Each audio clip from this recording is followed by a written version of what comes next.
umaga, DJ Chacha. Magandang umaga, Miss Maricel. At sa mga tagapakinig po ninyo, magandang umaga. Good morning. Maraming salamat po sa panayam. By the way, congratulations. Nakita ko may podcast na po kayo. Mamaya promote nyo po yan sa mga nakikinig at nanonood sa atin para mas marami pang malamang impormasyon itong mga kababayan natin. Bago po natin pag-usapan, Professor, yung nangyari po na oral argument sa Korte Suprema nitong nakaraang araw lang yan.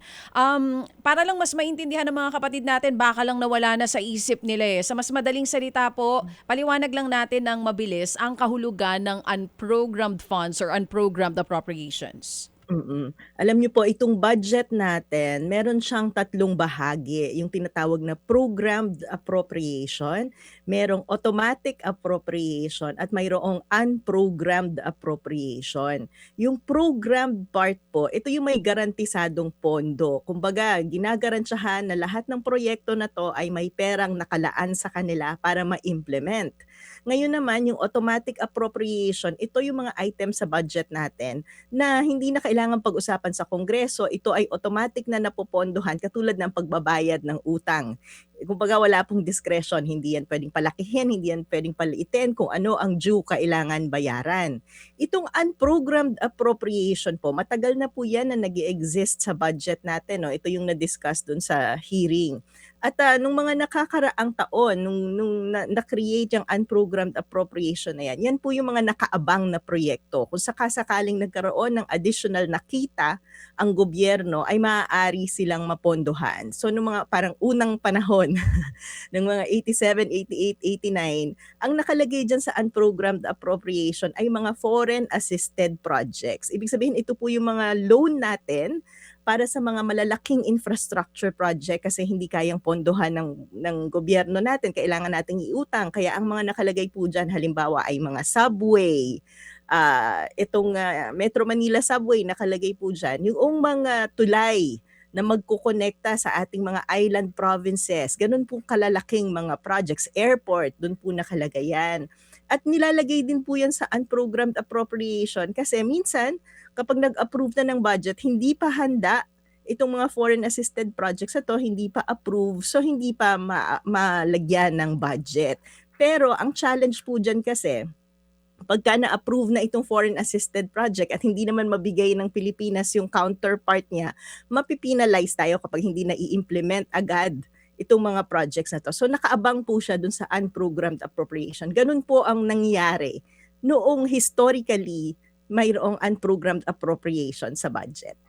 At isa po, tama, malinaw na malinaw. Pero medyo bago yung tanong ko tungkol do sa oral arguments, sabi niyo po kasi nagsimula talaga tong unprogrammed appropriations noon pa na ginagamit for foreign assisted projects. Kailan lang nangyari yung pati sa local projects ginamit na rin yung unprogrammed funds? Ito po yung datos na pinapakita at pinag-uusapan. No? Simula nung panahon ng Marcos administration ay nagkaroon ng matinding paglaki yung unprogrammed appropriation. Kapag tiningnan po natin yung budget the previous years, listahan po yan ng mga foreign assisted projects. Pero noong 2023 budget, 2024 budget, nagsimulang maging sobrang laki yung unprogrammed appropriation. At ang nalipat na po dyan, ang nakakalungkot, ay mga proyekto or items na dapat ay napopondohan. Katulad ng, halimbawa yung compensation sa mga health workers natin during the pandemic na dapat matagal nang nabayaran, ay biglang napunta dun sa unprogrammed appropriation. Yung mga budget para sa free tertiary education ay napunta sa unprogrammed appropriation. Kaya pagtatakahan mo, bakit nandito, di ba dapat pinopondohan natin yung free tertiary education natin? AFP modernization, biglang nalipat din dun sa unprogrammed appropriation. Kaya kung maalala mo, ito yung mga panahon na sinasabi natin, this is the most corrupt budget. Dahil itong mga items na to ay dapat prioridad, pero nilagay sa unprogrammed appropriation. At katulad ng sinabi ko kanina, pag nasa unprogrammed appropriation, walang kasiguraduhan kung ito ba ay mapopondohan o hindi. Professor Shelo, nabanggit nyo na nagsimula yung paglaki talaga ng unprogrammed funds panahon ni Marcos administration. Pero naalala ko, nabanggit dun sa oral arguments, nung panahon din daw ni GMA, may ganon. And then even nung Oo. 2022, nakita rin yung paglaki ng unprogrammed funds. Can you walk us Oo. through para lang po mas malinaw sa atin? Yes. So ang pinakita po dito sa oral arguments 'no, na historically post-EDSA meron ng unprogrammed appropriation at merong tatlong incidences prior to the Marcos administration na kung saan yung unprogrammed appropriation na inaprubahan ng Congress ay mas malaki dun sa pinropose ng executive. Kasi ganun po yung nangyayari sa budgeting process natin. Yung budget po ay inihahanda ng executive branch, yan po yung presidente, tapos isa-suggest, dadalhin po nila yan sa Kongreso, no, para i-discuss, himayin at i-approve. Ang nangyayari, itong pong nabanggit na panahon ni GMA at 2020 ata panahon ni Pangulong Duterte, may Mhm. dalawang incidents na kung saan yung unprogrammed appropriation na inapprove ng Kongreso ay mas malaki kaysa doon sa sinuggest ng executive.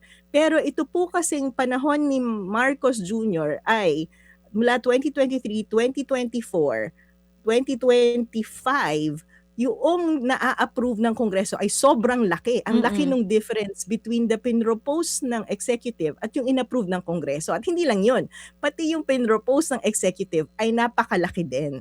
So talagang kung dati ay ang purpose ng unprogrammed appropriation ay magkaroon ng flexibility ang gobyerno sa pagbabudget, lalo na doon sa aspeto na baka pag na-approve yung itong mga foreign loans natin, meron tayong nakaabang na pera, pwede nang ma-implement, o kaya yung binabanggit ni Secretary Jokno na kung may nakasuhan ng gobyerno at may kailangang bayaran doon sa kaso na yon, ay may contingent fund na pwedeng pagkuhanan, ay biglang iba-iba at kung ano-anong importanteng items na ang nalagay sa unprogrammed appropriation.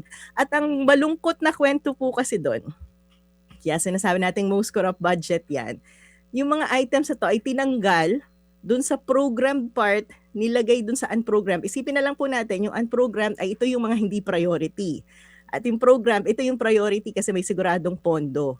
So, ang ginawa nila ay nilipat sa unprogrammed ang mga importanteng items katulad ng items sa edukasyon, sa health, mga malalaking infrastructure natin ay nandoon imbes na prioritize, at tapos nagkaroon ng mga insertions doon sa program part. At ito na yung mga ilang flood control projects na pumasok. Ito po yung panahon na biglang nagdagdagan ng parang 200 billion budget ng DPWH, at karamihan na to ay nangyari during the BICAM process. Oo, at ang pinagtatalunan nga po ngayon kung pupwede ba talagang dagdagan ng Kongreso yung unprogrammed appropriations. May napalutang po doon na Article 6, Section 25 ng ating konstitusyon. Pwede ba nating i-explain para po ba sa inyo at maging doon sa iba pang mga nagpaliwanag? Ikaw, Professor Shelo, talaga bang pwedeng gawin ng Kongreso yung ginawa nila during those years na binabanggit nyo kung saan tumaas po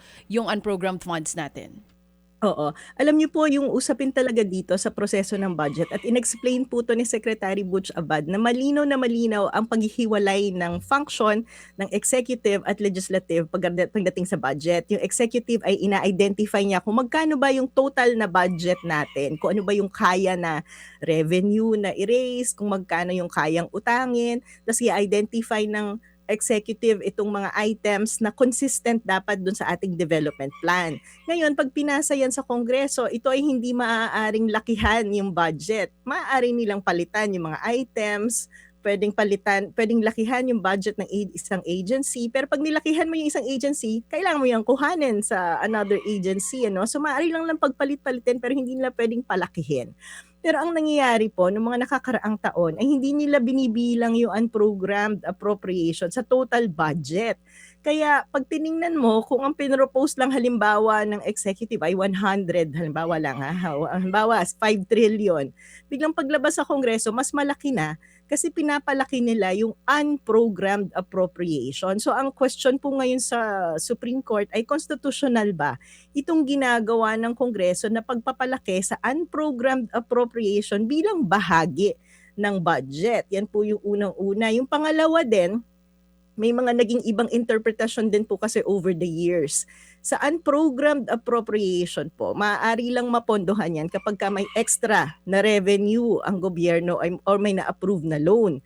Nung mga nakakaraang taon po, maalala natin nung kinuha ng gobyerno yung pondo ng PhilHealth, sinama nila Oh, as yes. basehan para mapondohan ang unprogrammed appropriation nung mga pera o revenue na nanggagaling sa mga GOCCs natin. Kapag in-adjust nila yung mga pera na pwedeng iwan dun sa GOCCs kasi parang may mga pondo rin pong naiiwan sa mga GOCCs natin, ano, para sa operations nila, et cetera, et cetera. Ngayon, ang nilagay nila doon, pag in-adjust yung required pera na itinatago ng mga GOCCs, ay kukuhanin yan at pwedeng gamitin pondo sa unprogrammed appropriations. Yan po yung nangyari sa PhilHealth natin at saka sa PDIC. Di ba sinabi nila, ay may extrang pera ang PhilHealth at saka Mm. PDIC, kuhanan natin. So kinuha yung PhilHealth, ginamit pang pondo ng flood control. So may mga ganun po. Tapos may isa pang pagbabago na ginawa nila ay dati tinitingnan may extra pera ba ang gobyerno pagkatapos mapondohan lahat ng program. Parang kailangan mo munang siguraduhin na may pera tayo para ma-implement lahat ng program bago magkaroon ng unprogrammed. Ang nangyari noong mga nakakaraang taon ay hindi na nila tinitingnan kung kaya bang pondohan yung kabuuang budget. Basta parang may naging extra na pera sa isang revenue stream. Halimbawa, sumobra na yung excise tax dun sa target na excise tax. Kukuhanin na nila yung sobra na yun. Pupondohan na yung unprogrammed appropriation. So kahit walang garantiya na may pondo na para sa program, basta may nag-exceed na isang klase ng revenue ang gobyerno, pinupondohan na nila yung unprogrammed. Kaya ito po yung question ni Justice Leonen. Kung ganyan pala yung nangyayari na parang anytime, basta may nag-exceed na revenue target, pwede mo nang pondohan yung unprogrammed. Ano pa yung difference between program and unprogrammed, di ba? Pwede mo nang Tama. pondohan yung Oo. parehas na mga items at anytime, basta may nag-exceed na isang tax or non-tax revenue. So, napaka-importante po ng mga tanong na to dahil ito yung nagbigay daan para maabuso yung purpose ng unprogrammed appropriation. Professor, ikaw din mismo dun sa tanong ko kanina, sabi mo, hindi pwede gawin ng Kongreso na taasan yung unprogrammed funds. Pero ilang taon nila ginawa. So, meron bang malinaw na nakalagay sa konstitusyon na hindi talaga pwedeng galawin, dagdagan ng unprogrammed funds? At kung sakali man meron doon at mapatunayan na dapat hindi nila ginawa yon after this oral arguments, maging sa mga susunod na oral arguments pa na mangyayari, sino mapapanagot? Paano po Ang yun? Kasi tapos oo, na, hindi ba? yan ang kamalas-malasan nating mga Pilipino, no? So, ang malinaw na malinaw po sa Constitution ay hindi pwedeng lakihan ng Kongreso ang budget natin. Ang pag-uusapan po ay tama ba itong ginawa ng Kongreso na hindi nila binibilang yung unprogrammed doon sa size ng budget. Malinaw na malinaw po, lalo na sa akin, na mali ang ginagawa nila kasi parang na-bypass nila yung provision ng Constitution na hindi nila pwedeng palakihin yung total budget. Alam nyo, ang nakakalungkot din dito ay yung nangyari na ito po yung pinresent ni Ma'am Winnie pinakita niya na kasi bakit napaka-importante ng budget sa atin? Ito po kasi yung operationalization. Kumbaga may mga plano tayo, palalakihin natin yung ekonomiya natin, mag-create tayo ng magagandang trabaho dito sa Pilipinas, palalaguin natin, 'di ba? Paano natin gagawin yan? Yan ay na-operationalize sa pamamagitan ng budget natin. Kapag hindi na-reflect yung development plan natin sa budget natin, ay hindi yan mangyayari. So, ang katotohanan, ang nangyari sa budget natin, itong mga priority items, katulad ng binanggit ko, yung mga items sa health, sa education, big infrastructure, ay hindi na popondohan. At ang nagiging priority ay itong mga projects ng legislators natin, ng mga politiko natin na kung saan ay substandard, poor quality, ghost, at hindi naman dapat priority pero sila yung napaprioritize kasi doon kumikita yung ating mga politiko. Paanong nangyari yan? Well, dati po pwede ang pork barrel pero 2013 dineklara na ng Supreme Court na unconstitutional ang pork barrel. Pero magagaling ang ating mga politiko, nagawa ng paraan itong DPWH project kung sinusundan niyo yung mga hearing natin sa Senado noon, ano, nadinig niyo nung buhay pa si Yuse Cabral, sinabi niya may mga allocable sa DPWH budget. So yung DPWH budget pinaghati-hatian ng ating mga politiko, nilagay yung mga priority projects nila instead na yung mga proyekto na magiging kapaki-pakinabang sa atin. At hindi pa nakontento dito sa budget ng DPWH, may nakalagay pa rin na gano'n sa unprogrammed appropriation.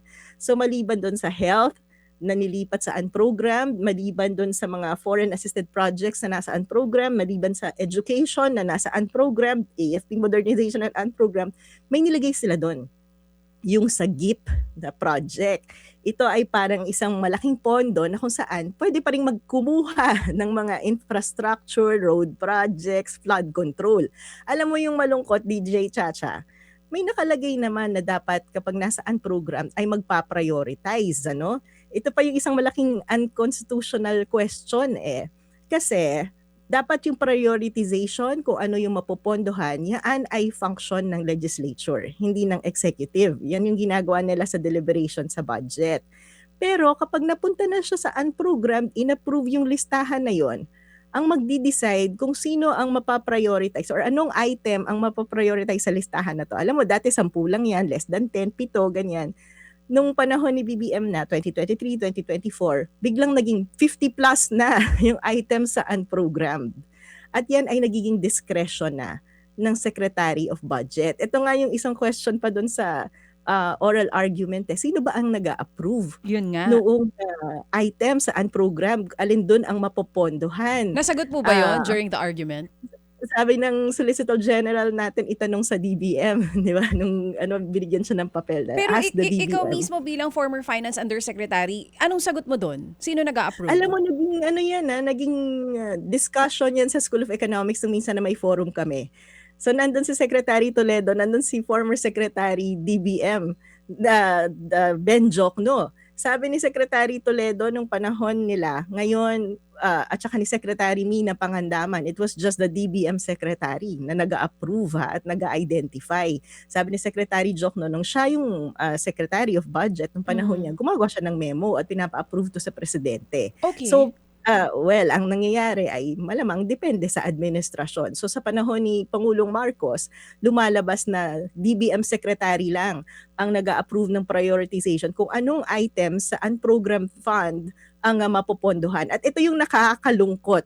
Ito yung bad news sa ating mga Pilipino kung anong nangyari. No? Nung kinuha yung pondo ng PDIC at ng PhilHealth, ang na-prioritize doon ay yung sa GIP, yung mga flood control projects na ngayon lumalabas ay substandard, ghost project, non-existent o hindi priority ayon sa Philippine Development Plan. So katulad ng sinabi mo, paano kung ma-declare as unconstitutional yan? Meron mang mananagot? Tama. Well, ang nangyayari lang dyan ay babaguhin yung proseso, babaguhin yung policy, pero hindi siya criminal procedure na yung mga politikong involved Ano? ay mapapakulong natin. Bilyong piso pinag-uusapan natin dito. Yan ang bad news, no? Kaya kailangan pa rin Professor, natin wait lang, nalito ko. Even dun sa oral arguments, binanggit yon? Even mapatunayan na unconstitutional, walang mananagot sa Kongreso? Or kung sino man nag-approve nung pagtaas ng budget? Change in policy lang, titinuan, susundin kung ano yung desisyon ng Supreme Court. Kung yung mga criminal procedures, kung sino yung mananagot, sino yung nagnakaw ng pondo, sino nag-propose ng ghost, sino mga kumita sa ghost projects na yan, balik po tayo sa ombudsman, kung sino yung mga nakakasuhan sa Sandigan Bayan. Kaya dapat pinapaalalahanan natin yung ombudsman natin kasi pangako niya, di ba dati, December, may mga makakasuhan na, Abril na. Wala pa tayong nadidinig na pangalan ng mga politiko na mananagot dito sa mga ghost projects ito. Kaya dapat wag po natin kinakalimutan yun. Para lang mas malinaw, Professor Cielo, kasi sabi nyo, pinagtalunan din no, sa School of Economics itong tanong na ito kung sino nga ba nag-a-approve. Tama po ba yung nadinig ko sa sinabi nyo? During this years na binabanggit na nandun mismo, 2022 onwards, ang nag-a-approve lang para tumaas yung UA fund ay ang DBM Secretary? Hindi na umaabot sa Pangulong Marcos Jr.? Paano po yun? Oo. So kung yung final approval, kung gaano kalaki ang unprogrammed appropriation, sa Congress po yan. So pagtas dumaan sa BICAM, biglang naging sobrang lalaki ng unprogrammed appropriation, no? Tapos nilipat yung mga ibang items. Congress po yung nag-approve nun. So may mahaba tayong listahan ng unprogrammed. Ngayon, ang tanong, okay, biglang may income yung gobyerno katulad nung kinuha yung PhilHealth at PDIC, 'di ba? Nadagdagan. Sino nag-approve noon, Professor? Doon sa listahan, 50 plus items. Ano pa prioritize natin? Ito bang budget na kailangan for tertiary education? Ito bang compensation ng health workers natin? O ito bang tulay na magdudugtong sa Guimaras? o itong sa gift projects. Ang nag-decide po diyan for the past years, according to the discussion nung kami ay nasa School of Economics, ay ang DBM Secretary. Oh, naku, So ano so ba nung 'yan? nag-decide na i-allocate itong PhilHealth at Mm. PDIC para sa flood control project, ang nag-decide nun ay si Secretary Mina Pangandaman. Kaya Mm. lang, sabi mo nga, kung sakali man, walang mananagot kasi babaguhin lang yung Hmm. polisiya. Yeah, Oo. yun ang kalalabasan itong nangyayari sa Supreme Court kung ideklara nila na may unconstitutional na prosesong nangyayari sa pagpapalaki ng budget sa pamamagitan ng unprogrammed appropriation or kung dapat ba wala unprogrammed appropriation, ay yan ang madidesisyonan ng Supreme Court. Pero kung may mananagot dahil sa nagkaroon ng pork barrel, kung may ghost projects, yaan po ay sa ombudsman. Kung magfa-file ng kaso ang ombudsman dito sa mga sangkot na politiko. So maghihintay na naman pala tayo ng taon diyan, Prof, ano? Mm. Kung gano'n po Yes, ang kailangan mangyayari. natin patuloy kalampagin si Pangulong Marcos, ang ating ombudsman, ang DOJ, kung nasaan na nga ba yung mga sinasampa nilang kaso dito sa Mm. mga sangkot sa flood control projects at sa mga issue ng korupsyon sa gobyerno. Opo. Prof, ang dami niyo na napag-usapan ni Cha. Pero to summarize lamang po, ano ba talaga dapat yung limitasyon lamang nitong unprogrammed appropriations? Alam niyo, ito yung malaking usapan ngayon kung constitutional nga ba at dapat na may unprogrammed appropriation or wala. Kasi ang nararapat ay malinaw na may pondo na nakalaan sa mga items sa budget. That's number one. Pangalawa, kailangan din masigurado na yung mga items sa budget, ito ay galing sa ating development plan para nasisigurado natin na kapakipakinabang to para sa mga Pilipino. Pangatlo, kailangan nating siguraduhin na yung Congress ginagawa yung function niya. Dapat nagsistay siya dun sa limit ng budget, hindi niya pinalalaki para maiwasan yung mga insertion. Ito namang executive, dapat wala silang discretion kung ano bang project ang mapopondohan o hindi. Dahil ang function ng executive ay i-implement lamang ang mga proyekto. Yung prioritization niyan ay nasa Kongreso. Kaso with the unprogrammed appropriation, lumalabo yung mga boundaries na ito na malinaw sa konstitusyon. So ngayon, ang didesisyonan ng Supreme Court kapag sa deliberation nila na to ay dapat bang allowed ba ng konstitusyon na may unprogrammed appropriation? Ano ba dapat ang mga limitasyon nito para hindi lumalabo o hindi na-violate itong provision ng ating konstitusyon? Pero kung kayo po ang tatanungin, Prof, kailangan pa ba ng Mm. UA? Kailangan pa ba ng Hindi po. unprogrammed Ang appropriations? posisyon ko diyan dapat ay i-abolish na yung unprogrammed appropriation para nawawala yung discretion na magsingit at mag-prioritize sa mga kung ano nung proyekto at para yung mga items na napakahalaga ay talagang nasisigurado nating may pondo. Imaginein mo yun for the past years, AFP modernization, budget para sa health at edukasyon ay hindi na prioritize at ang mga flood control projects ang nasiguradong may pondo. Ayaw natin ng ganun ano. Kaya tingin ko po pwede na dapat at sana madeklara ng Supreme Court na unconstitutional itong unprogrammed appropriation na to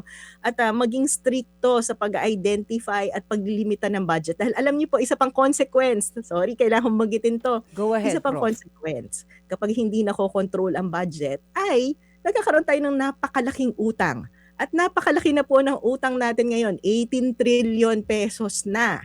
At yung isang measure dyan na binanggit ay yung dapat debt to GDP ratio, no, na dapat ay nalilimitahan lang yan sa 60% ng total GDP natin. Yung utang natin ay dapat 60% lang ng GDP natin. Ngayon ay nasa 63% na tayo. Nung nagsimula ang Marcos administration, kasama sa mission nila na dapat pababain ang utang. Kasi lumobo yung utang natin nung panahon ng pandemya, no? Mm. Pero sa halip na makontrol ang utang, ito ay naging palaki ng palaki ng palaki. Alam niyo po ba na sa budget natin, do sa 100% ng budget natin, halos 40% na ng budget natin ay pambayad lang ng utang. So kung 40% ng budget ay pambayad ng utang, tapos mga around 40% ng budget din ay para sa pangpasweldo ng mga tao sa gobyerno at yung daily operations, no? Bayad sa renta, kuryente, etc. Parang bahay din ng gobyerno, may mga regular na gastos eh. Oh, magkano na natira diyan para sa investment sa ating mga mamamayan, para sa edukasyon, sa kalusugan? Mawawala na. So kung palalakihin natin ng palalakihin ng utang, mawawalan tayo ng budget for development para sa human capital, sa edukasyon, sa kalusugan, sa mga tunay na infrastructure na kailangan natin. So kung ganyan at pagpatuloy ang mangyayari, anong kakahinatnan natin bilang mga Pilipino? Ito po yung binanggit ni Ma'am Winnie Monsod. Ano yung katayuan natin sa ASEAN? Tayo yung pinakakulelat in terms of life expectation. Bakit? Ibig sabihin, mas maikli yung buhay ng mga Pilipino kaysa sa mga kapitbahay natin sa ASEAN dahil sa quality ng life. Wala tayong quality healthcare. Yung quality ng edukasyon natin ay napakababa na hindi sapat para makahanap tayo ng disenteng hanap buhay. Yung kapaligiran natin ay napakadumi na nag-expose sa atin sa mga sakit. At kung magkasakit naman tayo, ay hindi tayo makapagpagamot dahil palpak ang ating health system. Yan ang outcome kapag ang pera ng bayan ay kinukurakot ng mga politiko natin. Kaya kailangan po talaga nating bantayan at maging involved sa mga ganitong issues. Pero Prof, nag-worry ako doon. Sabi mo dapat 60% lang yung ating debt. Sumampa na sa 63%. Ngayon, Yes. meron tayong krisis. So ano ang expectations natin dyan? Lalaki pa po yan. Kaya Naku nga po, naman. papahabain natin yung diskusyon. Kaya siguro nakikita nyo, pinupost ko sa Facebook, no? Alam ko very popular yung sentiment na isuspend natin yung excise tax on fuel at saka yung VAT on fuel. Pag sinuspend po yan, ay lalo walang pagkukuhanan ng pondo ang gobyerno, nangangahulugan, kailangan na naman nating mangutang. Kaya katulad po ng previous discussion, bago tayo pumasok, di ba? Kailangan ng 1 billion para mag-repatriate ng mga kababayan natin. Hinihiling din natin na sa pataas ng presyo ng langis, sana mag-provide ang gobyerno ng libreng pamasahe, isubsidize ang ating mga drivers. Gusto din natin na sana mag-transition na ang ating mga sasakyan to e-vehicles, lalo na yung public transport. Tagal na natin pinag-usapan yan, di ba, yung modernization. Kasi yung crisis natin ngayon ay hindi lamang crisis sa pagtaas ng langis. Ang crisis natin ay kakulangan ng supply ng langis. So, hindi lang natin dapat kinokontrol at kinukusyon ang mga tao sa pagtaas ng langis. Ang thinking dapat ng gobyerno ay binabawasan na yung dependency natin sa langis. Pero paano natin magagawa yung lahat ng yan kung walang pondo ang gobyerno? Kung walang pondo ang gobyerno, ibig sabihin, para magawa lahat ng demands natin ng mga programa na yan, kailangan mangutang ang gobyerno. Kapag nangutang ang gobyerno, lalaki yung obligasyon nito na bayaran ang utang, mawawala na naman ng project space for development. At kung isuspindi pa natin yung tax na kinukolekta mula sa fuel, ibig sabihin, liliit pa lalo yung kita ng gobyerno. So baka mapunta tayo sa fiscal crisis niyan, no? So kaya ako ang position ko, formulate tayo ng malinaw na programa kung paano itatransition, bawasan ang dependency sa fuel, siguraduhin na may subsidy at may makukusyon natin yung mga kababayan natin mula lower income hanggang middle income na negatively affected ng krisis na to. Pero kailangan din nating siguraduhin na may sapat na pondo yung gobyerno para magawa itong lahat ng mga demands natin sa gobyerno. Madalas nakukumpara yung Pilipinas sa ibang bansa. Napakaswerte po talaga ng ibang bansa kasi may capacity sila na isuspend ang tax. Mahaba-haba yung kanilang mga reserve oil, no? Tayo, walang pondo ang gobyerno, walang capacity, kinurakot, napakaikli ng reserved oil, napaka-dependent sa oil, walang pera.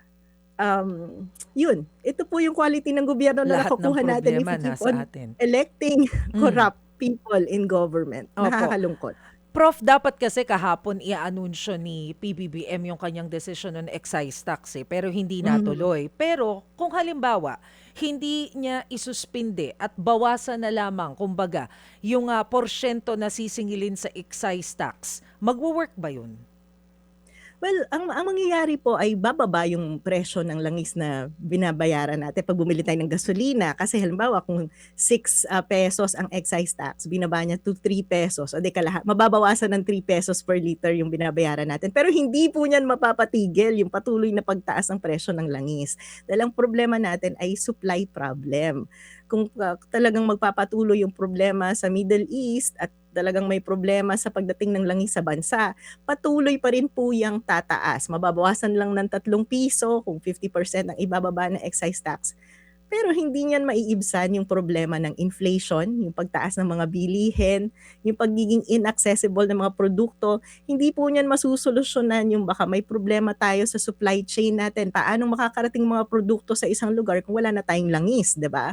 Kaya dapat ang solusyon dito ay hindi lamang pagsuspinde ng excise tax, kundi pag-identify ng una, prioritization. Paano natin gagamitin yung remaining fuel natin? Pangalawa, ano ang substitute? 'Di ba? Kaya dapat tina-transition na natin yung mga public vehicle, PUV natin, public utility vehicle, yung mga public transportation natin to e-vehicle. At dapat E-vehicles. tinutulungan ng gobyerno yung mga drivers natin na maging affordable yung pag-transition ng e-vehicle para Mm. yan ay hindi na tayo dependent sa gasolina at Oo. diesel, 'di ba? Pangatlo, paanong papasok sa trabaho yung ating mga manggagawa? Maaaring mag-provide ang gobyerno ng free public transportation. Ginagawa yan ng ibang LGUs, meron na yan sa Quezon City, meron na yan sa Pasig. Ginagawa na rin yan ng Metro ng Manila, yung service contracting nila. Kinokontrata ng gobyerno yung mga drivers para sila ay mag-provide ng libreng sakay. Dapat maging nationwide yan dahil nasa fuel crisis tayo. Pero yun nga po itong mga solusyon na 'to na kailangan din gawin ng gobyerno ay nangangailangan ng katapat na pondo. So, Pondo. paano natin ma-o-operationalize lahat na 'yan? Opo. Pero yung Kung sinasabi niyo po kanina na pagpa-prioritize sa paggamit mhm. ng langis, are you referring dun po sa mga proposals like rationing or baka extreme na yun masyado? Alam niyo, maaaring umabot tayo diyan depende sa kung gaano kagaling mag-secure ang gobyerno natin ng supply ng langis, 'no? Kung magpapatuloy ang kaguluhan sa Middle East, ay daabot po talaga tayo dun sa punto ng rationing. Kaya lang, kaya dapat ang iniisip ng gobyerno, paano naman natin i-encourage yung substitution. Halimbawa sa kuryente, dapat sana nai-incentivize na at napopondohan ang solarization sa mga pabahay, 'no? Sa mga household na kaya ng magpa-solar sa kanilang mga bahay, maganda pong i-pursue na natin 'to para hindi tayo nakaka-dependent dito sa mga kuryente na galing sa fossil fuel, 'no? Kung may solar tayo, sana mas maging madali yung sistema na kapag naka-solar tayo sa bahay natin, iko-connect na yan sa Meralco. Kung may excess production yung solar natin, kumikita pa tayo, babayaran tayo ng Meralco diyan kapagka na sobra yung binabayaran nating solar. Pero medyo mahirap pa po atang magpa-connect diyan. Ito, konkreto, tawagan ng presidente yung Meralco, 'di ba? O baka pwede nating padaliin, bilis-bilisan yung mga pag-connect ng mga bahay na may solar sa Meralco.